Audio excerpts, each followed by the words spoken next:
نکلا وہی حق ہے، اس کے علاوہ کوئی تیسری چیز حق ہو سکتی نہیں ہو سکتی۔ اگر تیسری چیز حق ہوتی نبی تیسری چیز کا ہمیں بتا کر جاتے، نبی ہمیں کیا کہتے؟ بتا کر جاتے، ہاں میرے بعد امام ابو حنیفہ آنا ہے، تم حنفی بن جانا، میرے بعد شافعی نے آنا ہے، تم شافعی بن جانا، میرے بعد احمد بن حنبل نے آنا ہے، تم حنبلی بن جانا۔ کوئی ایک شخص مجھے یہ کہہ دے کہ نبی نے یہ کہا ہو، نبی نے یہ نہیں کہا، نہ کسی صحابی نے یہ نسبتیں کی، آؤ ایک صحابی سے ملاقات کرواتا ہوں، یہ حضرت عبداللہ ابن عباس ہے رضی اللہ تعالی عنہ۔ ان سے کسی نے پوچھا، علماء نے بڑی تقاریر کی ہے اس موضوع پر، بہت کچھ علماء نے کہہ دیا ہے، ادنا سا طالب علم بھی ایک بات کہتا ہوں۔ لوگوں نے پوچھا، اے عبداللہ آپ حضرت علی کے ساتھ ہیں یا حضرت عثمان کے ساتھ ہیں؟ حضرت علی کا اختلاف ہے، حضرت امیر معاویہ دوسری طرف ہے، تو کفار صحابہ کا اختلاف ہے، اجتہادی اختلاف ہوتا ہے، دونوں کے درمیان خوفناک جنگیں ہوتی ہے۔ پوچھنے والا پوچھتا ہے کہ آپ علوی ہیں یا آپ عثمانی ہیں؟ علوی سے مراد حضرت علی کی پارٹی میں ہے یا عثمانی حضرت عثمان کی پارٹی میں ہے؟ کوئی اپنے آپ کو عثمانی کہہ دے، کیا خیال ہے یہ بری بات ہے؟ کوئی اپنے آپ کو علوی کہہ دے، کیا خیال ہے یہ کوئی بری بات ہے؟ نہیں، یہ بری بات نہیں ہے، لیکن جس وقت تفرقہ بازی کا ماحول ہو، جس وقت فرقہ واریت کا خدشہ ہو، جس وقت پارٹے بازیوں کا خدشہ ہو، جس وقت مذاہب بندیوں کا خدشہ ہو، اس وقت کیا اعلان ہونا چاہیے؟ میرے نبی کا یہ صحابی، اس سے پوچھا گیا تم بتلاؤ تم کیا ہو، تم علوی ہو یا عثمانی ہو؟ اس صحابی نے کہا لوگوں سنو، یہ مسلک اہل حدیث ہے۔ اور صحابی کہتا ہے نہ میں علوی ہوں نہ میں عثمانی ہوں، میں تو محمد رسول اللہ کو ماننے والا محمدی ہوں۔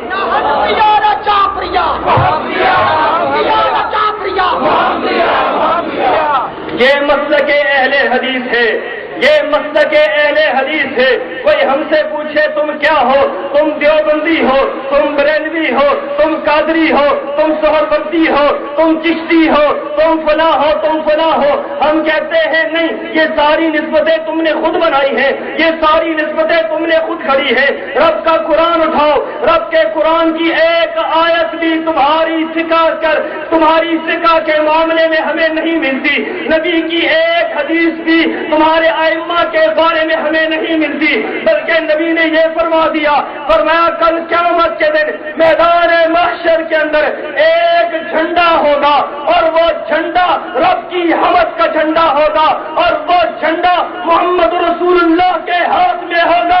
کائنات کے سارے انبیاء، سارے اولیاء، سارے اتقیاء، سارے علماء، سارے شہداء تحت لوائی میرے جھنڈے کے نیچے ہوں گے۔ یہ بات یاد رکھو، میدان محشر کے اندر امام ابو حنیفہ کا جھنڈا، میدان محشر میں امام شافعی کا جھنڈا، امام احمد بن حنبل کا جھنڈا، امام مالک کا جھنڈا۔ صحابیوں خوش ہو جاؤ، اہل حدیثوں خوش ہو جاؤ، تمہارے امام کا جھنڈا رب میدان محشر میں گاڑ کے دکھائے۔ نعرہ تکبیر، مسلک اہل حدیث، حقانیت مسلک اہل حدیث، صداقت مسلک اہل حدیث، نہ حنفیہ نہ جعفریہ، نہ حنفیہ نہ جعفریہ۔ دیکھو بڑی آسان سی بات ہے سمجھنے کے لیے، کیا خیال ہے صحابہ اکرام پورے دین پر عمل کر کے گئے ہیں نہیں گئے؟ صحابہ نے پورے دین پہ عمل کیا ہے، نماز صحابہ نے پڑھی ہے نہیں پڑھی، روزے صحابہ نے رکھے ہیں نہیں رکھے، زکات صحابہ نے دی ہے نہیں دی، حج صحابہ نے کیا ہے نہیں کیا۔ جب سارے کے سارے معاملات صحابہ نے چلائے ہیں اور نبی کی حدیث سے چلائے ہیں، نبی کی حدیث نے ایک ایک موقع پر رہنمائی کی ہے۔ آج جو شخص یہ بات کہتا ہے فقہ کے بغیر دین مکمل نہیں ہوتا، اس سے میرا سوال ہے، مجھے جواب دو، کیا صحابہ کا دین مکمل تھا یا نہیں تھا؟ سوچنے کی بات تو یہ ہے جو شخص یہ بات کہتا ہے، ذرا سوچے تو صحیح کہ میں کیا کہہ رہا ہوں، جو کہتا ہے فقہ حنفی کے بغیر چارہ نہیں چلتا، بتلاؤ صحابہ کا چارہ چلا ہے یا نہیں چلا؟ صحابہ کا چارہ بغیر فقہ حنفی کے چل گیا، تابعین کا چل گیا، تبع تابعین کا چل گیا، ائمہ کرام کا خود چل گیا، تو کیا خیال ہے اہل حدیث کا نہیں چل سکتا؟ وہی بات تو ہم کہتے ہیں جو انہوں نے کہی، وہی بات ہم کہتے ہیں جو انہوں نے کہی۔ ارے ہم پہ گمراہی کے فتوے لگانے والوں، بتلاؤ صحابہ کرام کے بارے میں تمہارا کیا خیال ہے؟ آج کہتے ہو جو تقلید نہیں کرتا وہ گمراہ ہے، یہ بتلاؤ کہ صحابہ کرام نے کس کی تقلید کی تھی؟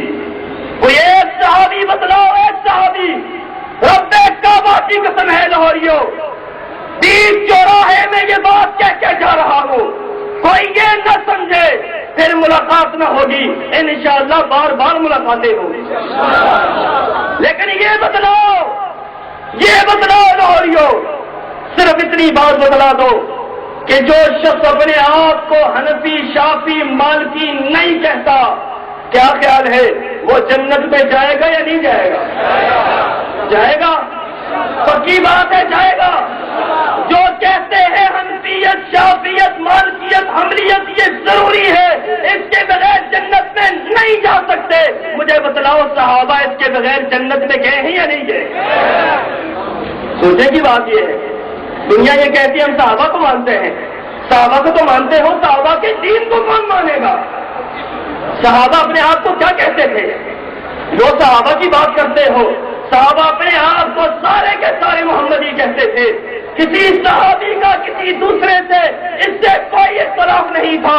امام ابو حنیفہ رحمت اللہ علیہ 80 ہجری میں پیدا ہوتے ہیں، امام شافعی 150 ہجری میں پیدا ہوتے ہیں، امام مالک اسی صدی میں پیدا ہوتے ہیں، امام احمد بن حنبل دوسری صدی میں پیدا ہوتے ہیں۔